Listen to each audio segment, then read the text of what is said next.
अस्सलाम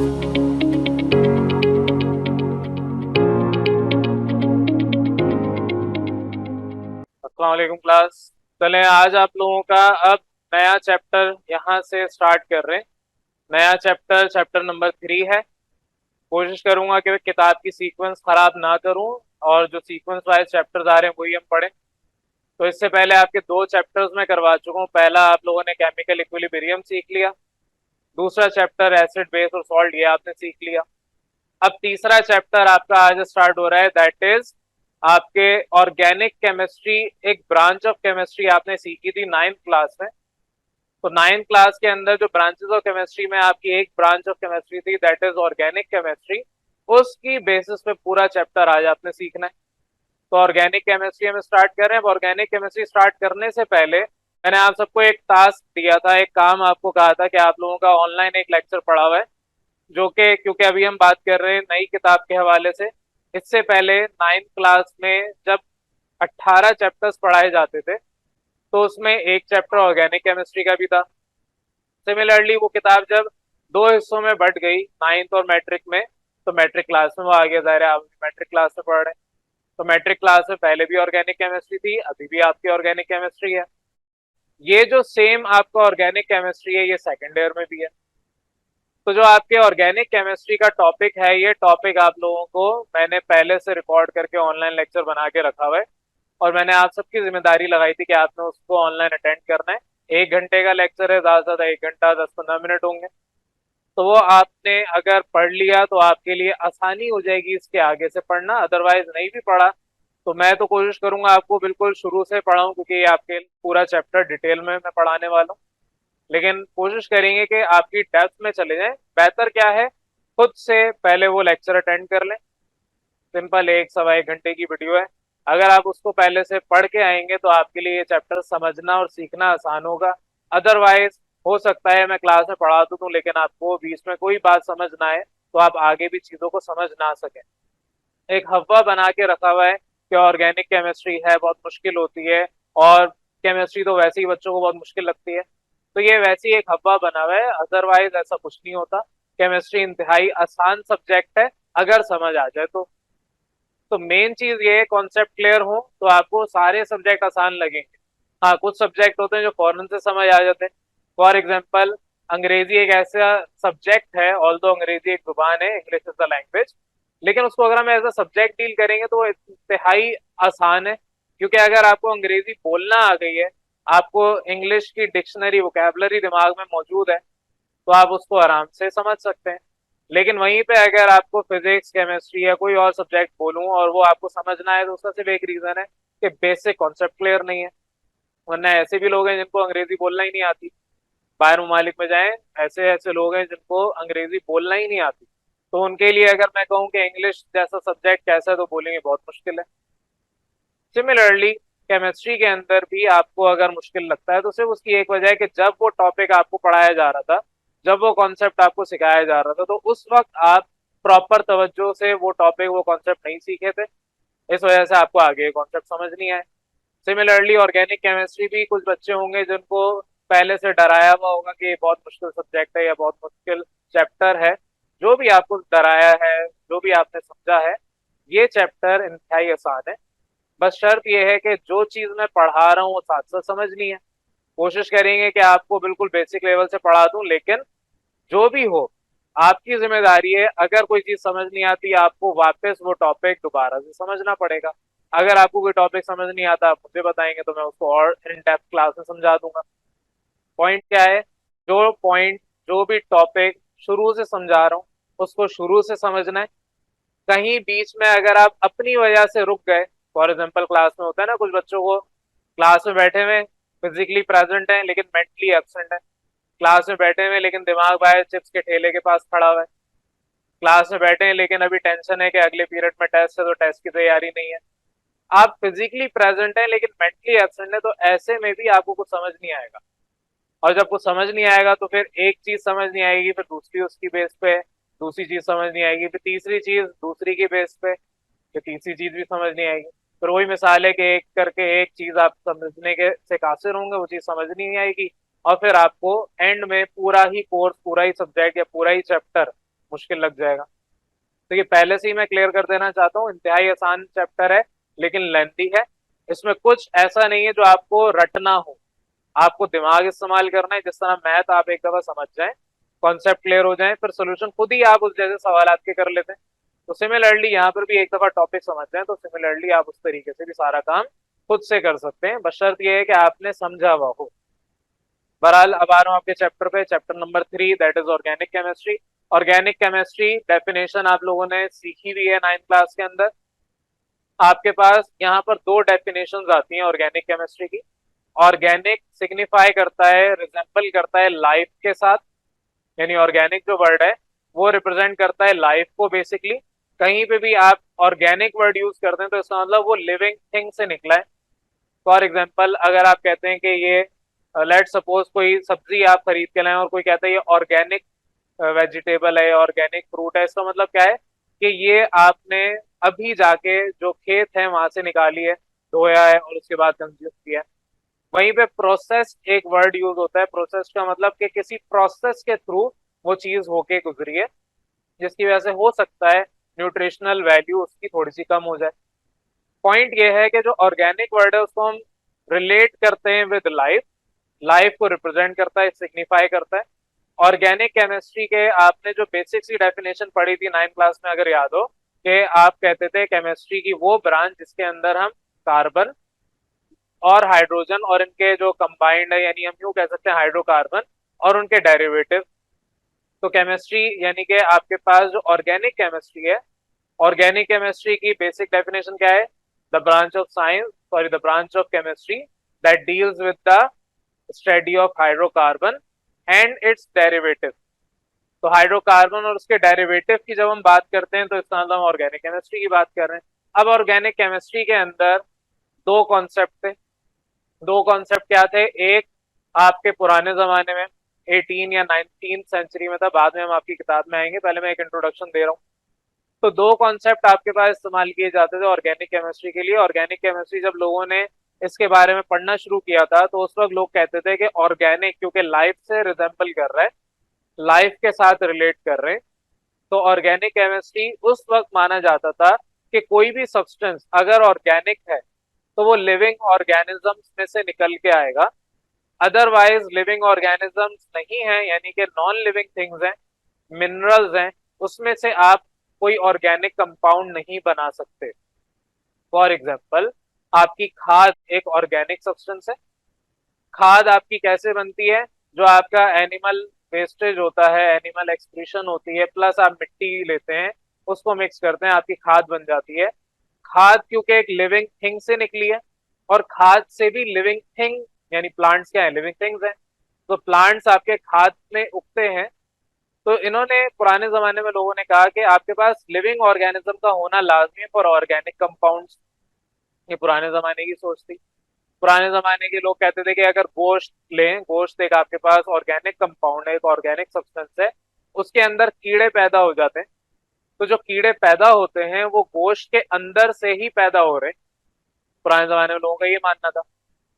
अगर आपके पास गोश्त क्योंकि ऑर्गेनिक कंपाउंड है, गोश्त की जगह आप पत्थर रख दें, पत्थर आपका ऑर्गेनिक नहीं है, तो पत्थर में ये कीड़े नहीं पैदा हो सकते। सिमिलरली जो इंसान मर जाते हैं, डिकम्पोज हो जाते हैं, तो ये डिकम्पोज होने के बाद जो इनके अंदर कीड़े वगैरह आ जाते हैं, जानवर वगैरह जब भी मरते हैं, तो आपने अक्सर देखा होगा कोई जानवर अगर मरा हुआ आपको कहीं नजर आया तो उसके ऊपर कीड़े वगैरह आ गए। तो पुराने जमाने में लोग कहते थे कि क्योंकि ये जानदार था, लिविंग ऑर्गेनिज्म था, इस वजह से इसमें और लिविंग ऑर्गेनिजम्स आ गए। अदरवाइज जो आपके मिट्टी है that is not a organic substance, उसके अंदर तो ये सारी चीजें नहीं पैदा होती। काफी हद तक सही भी उनकी बात थी, लेकिन क्योंकि बेचारे बेवकूफ से थे, उनको इतनी डेप्थ का पता नहीं था, उन्हें ये नहीं पता था कि मक्खी उड़ते हुए आई होगी और गोश्त के ऊपर अंडे रख के चली गई होगी, वही अंडे निकल के फिर वो आपके कीड़े मकोड़े बने और बाद में बड़े होके मक्खी बन के वो भी उड़ गए। तो पहले लोगों के पास इतनी अकल नहीं थी, इस वजह से उन्होंने ये थ्योरीज बना दी थी। पहले एक इस थ्योरी को कहा जाता था वाइटल फोर्स थ्योरी। बर्जेलियस साहब थे, उन्होंने अपने दौर में दिया था। वाइटल फोर्स क्या है? वाइटल फोर्स कहते हैं एक ऐसी कुव्वत, एक ऐसी फोर्स जो कि मैजिकली हैपन हो गई, यानी कि आपको नहीं पता कैसे हुआ, बस हो गई। तो उसको इन्होंने कहा वाइटल फोर्स है। वाइटल फोर्स आपकी सिग्निफिकेंट रोल अदा करती है इन ऑर्गेनिक केमिस्ट्री। उस जमाने की बात करें, 1820s का दौर है, या 1815, ऐसी कोई अभी आपकी किताब में बता दूंगा। तो बहरहाल 1815 मेरे जहन में आ रहा है, उस दौर में वाइटल फोर्स थ्योरी आई थी। वाइटल फोर्स थ्योरी में वाइटल फोर्स, ये उस फोर्स को कहते हैं जो कि आपके खुद से हो गई, यानी कि आप कह लें कि आपके कोई एक अलग से कोई दुनिया है जहां से फोर्स ये पैदा हुई हुई है। इन शॉर्ट कहना चाहते थे कि जिस तरह अल्लाह ने एक निज़ाम बनाया हुआ है, तो कोई ऐसी मखलूक, कोई ऐसा एक निज़ाम बना हुआ है जो इसको चला रहा है। तो ये आपके उस जमाने की सोच थी। बहरहाल उसी वाइटल फोर्स की थ्योरी एक निकाली। थ्योरी क्या है सबको अच्छे से पता होना चाहिए। थ्योरी क्या होती है? मैं कोई भी बात लिख के दे दूं और वो प्रूव कर दूं कुछ हद तक, वो थ्योरी बन जाएगी। फॉर एग्जाम्पल, मैं कहूं कि ये मेरे पास ब्लू मार्कर है, और जब भी मैं इससे लिखूंगा तो ब्लू कलर का ही ये लिखेगा, तो मैं यहाँ पर ब्लू ही लिख देता हूँ, ब्लू कलर से ही लिख रहा है।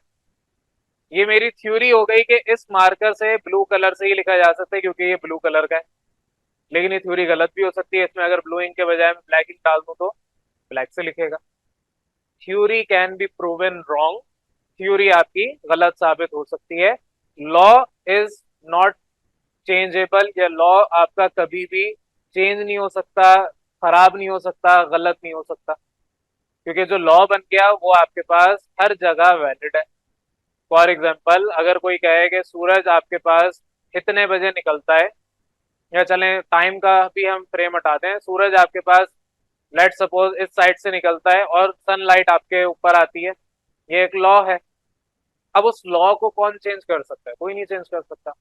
आपकी अगर बारिश होती है तो आसमान में से पानी गिरता है, ये एक लॉ है, इसको कौन चेंज करेगा? कोई नहीं कर सकता। लेकिन वहीं पे अगर थ्योरी आप जनरेट कर लें कि जब पानी गिरेगा, जब आसमान से पानी गिरेगा तो वो ब्लैक कलर का गिरेगा, ये आपकी थ्योरी है ना। हो सकता है कभी आपने रात के अंधेरे में बारिश में नहा लिया हो तो आपको अंधेरे में वो काला पानी लगा हो, अदरवाइज वो थ्योरी आपकी वैलिड नहीं। पॉइंट यहाँ पर क्लियर होना चाहिए, वाइटल फोर्स थ्योरी थ्योरी है, नॉट नेसेसरीली कि वो आपका प्रॉपर प्रूफ भी हो जाए। तो उस जमाने में बर्जेलियस साहब ने आपको एक यहाँ पर थ्योरी दी थी जिसको वाइटल फोर्स थ्योरी कहा था। उन्होंने कहा था कि अगर ऑर्गेनिक सब्सटेंस चाहिए तो दूसरे लिविंग ऑर्गेनिज्म से आपको निकालना पड़ेगा। अदरवाइज फॉर एग्जांपल आपके टिश्यूज जो है, मसल्स हैं बॉडी के अंदर, वो अगर ऑर्गेनिक सब्सटेंस है तो वो तभी आपके अंदर बिल्डअप हो रहे हैं या किसी भी जानवर के अंदर बिल्डअप होंगे क्योंकि वो लिविंग ऑर्गेनिज्म है। अगर नॉन लिविंग थिंग की बात करें तो उसके अंदर ऑर्गेनिक सब्सटेंस नहीं होगा, जो काफी हद तक बात दुरुस्त भी है। हमारे अंदर एज अ लिविंग ऑर्गेनिज्म हमारे अंदर ऑर्गेनिक सब्सटेंसेस की तादाद बहुत ज्यादा है। लेकिन कुछ अरसे के बाद बोलर साहब थे, उन्होंने ये बात अपनी आके प्रूव कर दी कि इनकी बात गलत है। उन्होंने कहा कि आपके ये जो थ्योरी है कि लिविंग थिंग का होना लाजमी है, तो ऐसा नेसेसरी नहीं है। उन्होंने कहा कि मैं अपने पास अमोनियम साइनेट से, अमोनियम साइनेट NH4 मैं यहाँ पर लिख रहा हूँ, NH4OCN, या आप O को CN के साथ लिख दें जैसे भी दिल चाहे।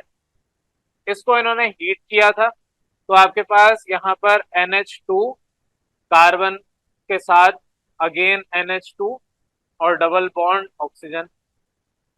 ये रिप्रेजेंटेशन आगे सिखाऊंगा क्या है, बस ये ख्याल होना चाहिए कि आपके पास कार्बन के 4 इलेक्ट्रॉन्स होते हैं, तो 4 कोवलेंट बॉन्ड बनाएगा।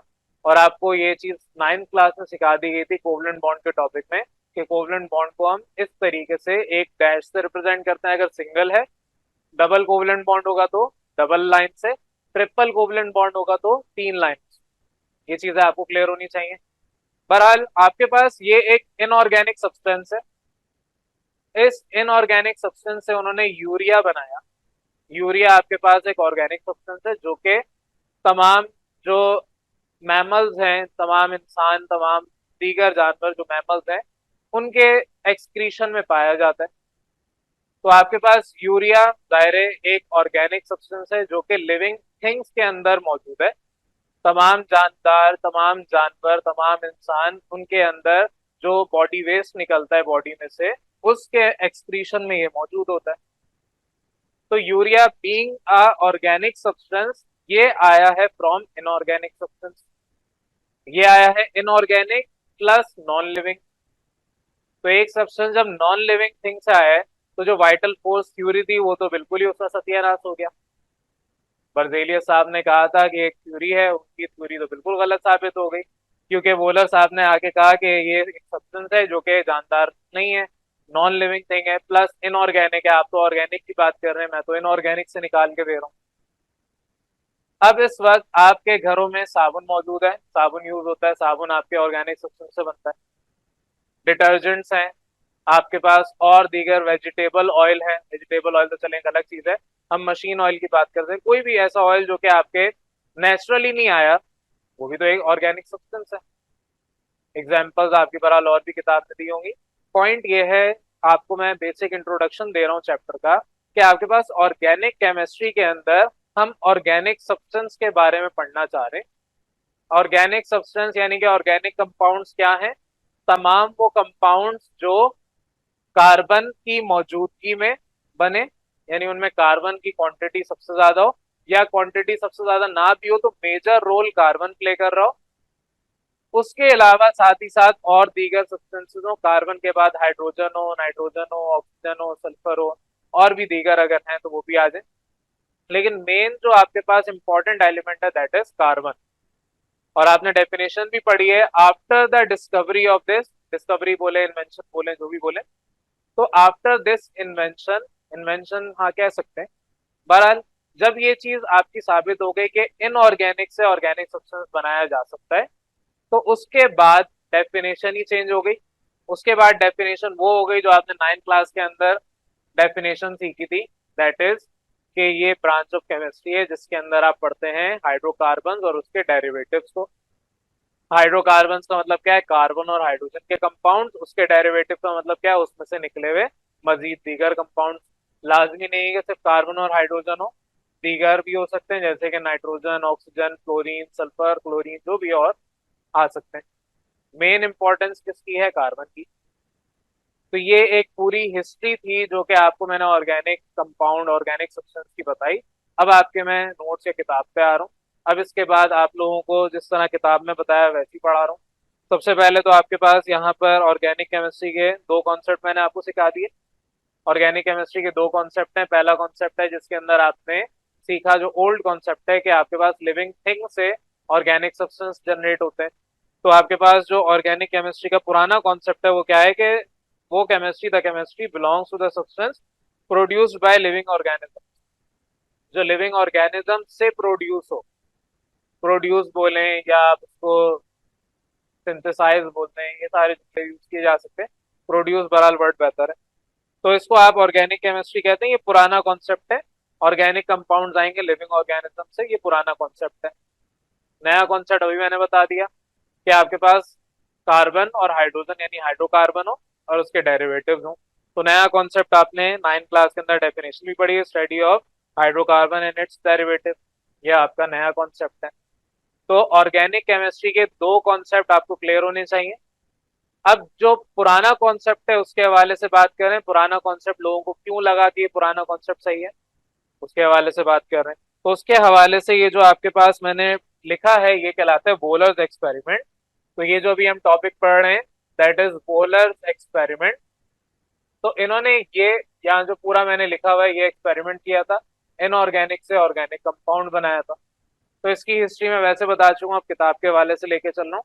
सबसे पहले तो आपके पास 1815 के अंदर, 1815 में बर्जेलियस साहब थे, किताब में लिखा हुआ कहीं ना कहीं, बहरहाल देख लेंगे। तो बहरहाल ऑर्गेनिक केमिस्ट्री, उन्होंने इसका एक पूरा स्ट्रक्चर डेवलप किया। उन्होंने बताया कि ऑर्गेनिक कंपाउंड्स कहाँ से आए, तो उसमें एक वाइटल फोर्स के बारे में यहाँ पर मौजूद है। बहरहाल लिविंग ऑर्गेनिज्म से आपके पास आएंगे। लिविंग ऑर्गेनिजम्स क्या हैं?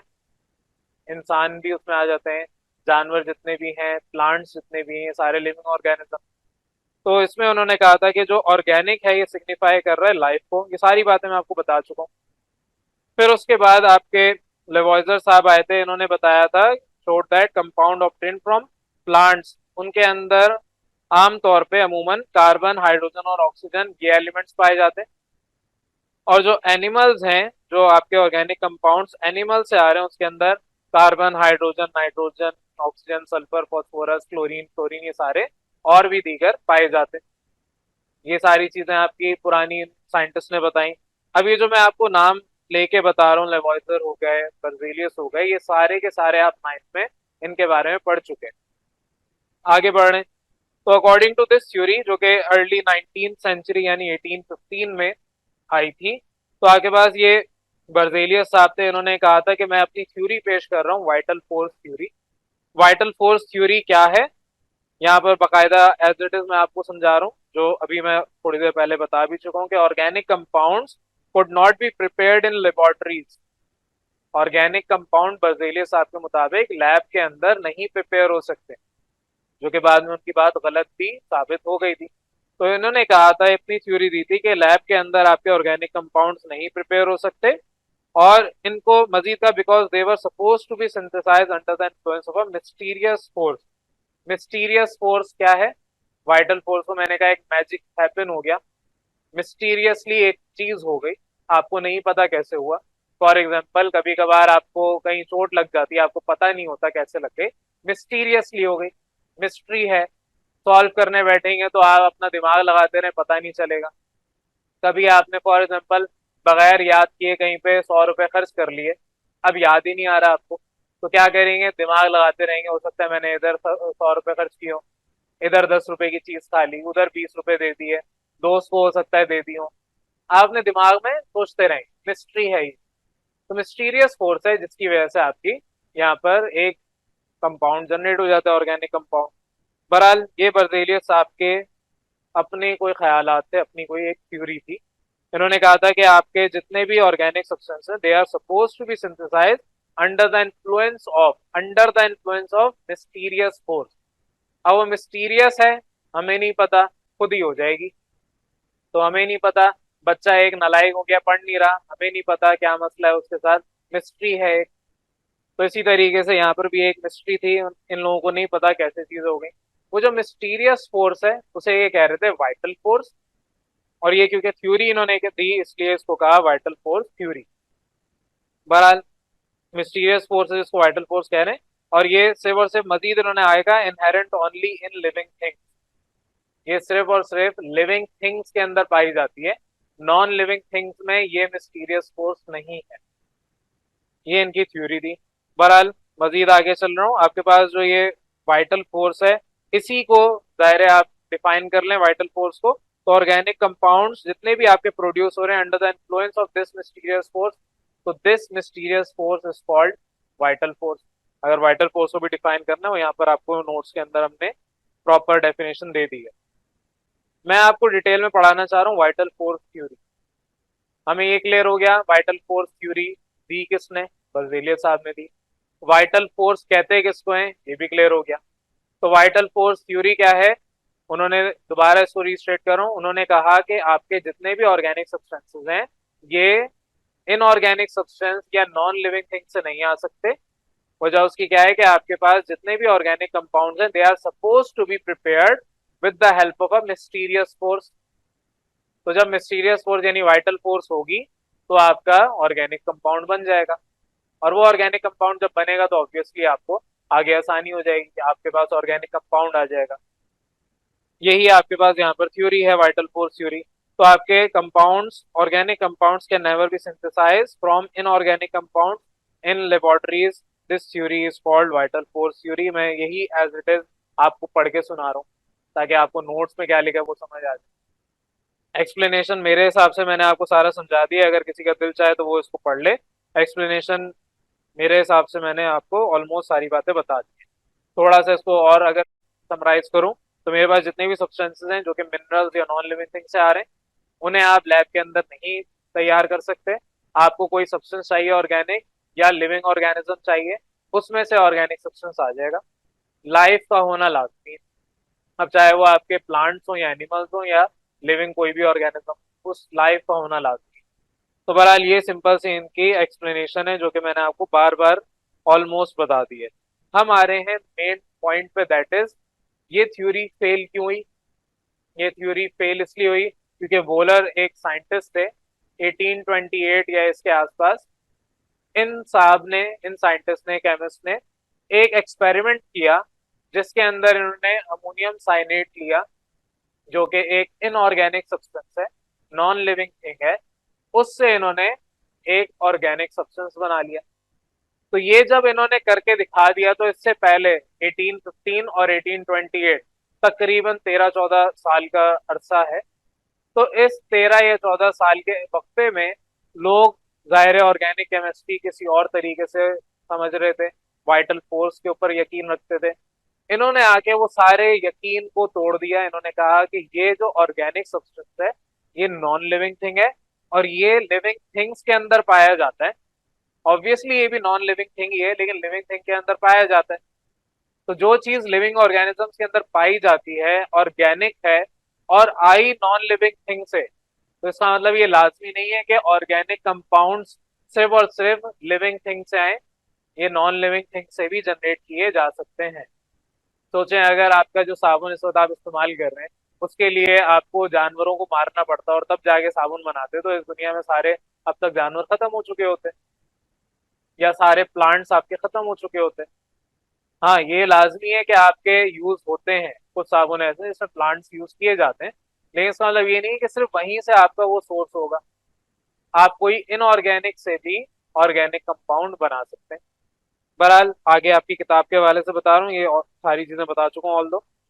आगे आ जाए, वाइटल फोर्स थ्योरी के फेलियर के ऊपर हम बात कर रहे हैं। तो आपके यहाँ पर 1828 मैंने आपको सही बताया, वोलर साहब थे, इन्होंने यही काम किया, सिंथेसाइज कर लिया अमोनियम साइनेट से। आपके यहाँ पर किताब में डायग्राम भी बना के दी है, डायग्राम से मुराद इक्वेशन बना के दी है, मैंने भी कुछ हद तक वैसी बनाई है, बस इधर नीचे लिखा नहीं है अमोनियम साइनेट और इधर यूरिया, तो ये आप लोगों ने खुद लिख लेना है। नेक्स्ट आ जाए, अब जब ये चीज साबित हो गई आपके ऑर्गेनिक कंपाउंड्स इनऑर्गेनिक से भी आ सकते हैं, मजीद आगे कंक्लूजन अब इसका ड्रॉ कर रहा हूँ। वाइटल फोर्स थ्योरी अगर यहाँ पर मेंशन है वेल गुड, अदरवाइज मैं बता दूंगा, मेंशन है इधर। जो वाइटल फोर्स थ्योरी है बोलर साहब ने तो किया ही किया, एक और साहब थे, एक और केमिस्ट थे, कॉल्बे साहब, या इसको कॉल जो भी कहें, आपकी प्रोनाउंसिएशन अपने लिहाज से जो भी आपको याद हो जाए, कॉल्बे साहब भी बोल सकते हैं, कॉल इनका वैसे असल प्रोनाउंसिएशन है। इन्होंने 1845 में एसिटिक एसिड प्रिपेयर किया था लैब के अंदर। एसिटिक एसिड ये आपका इटसेल्फ ऑर्गेनिक सब्सटेंस है। एसिटिक एसिड आप लोगों ने अगर याद किया हो, CH3COOH, अगर इसका मैं इधर स्ट्रक्चर बनाऊं तो कार्बन, यहाँ पर OH हाइड्रोक्सिलाइन डबल बॉन्ड O और ये CH3, ये आपका एसिटिक एसिड है। एसिटिक एसिड ये भी आपका क्योंकि एक ऑर्गेनिक सब्सटेंस है और इसको लैब के अंदर प्रिपेयर किया था कॉल्बे साहब ने। तो बहरहाल आपके 2 बार वाइटल फोर्स थ्योरी यहाँ पर बुरी तरह से गलत साबित हो गई। लोगों ने फिर जाहिर है उसके बाद अपने दिमाग को खोल लिया कि अब हमारे पास, क्योंकि पुराना कॉन्सेप्ट गलत था, नए कॉन्सेप्ट के मुताबिक हम किसी भी इनऑर्गेनिक सब्सटेंस से ऑर्गेनिक सब्सटेंस बना सकते हैं, बस हमें उसका तरीका आना चाहिए।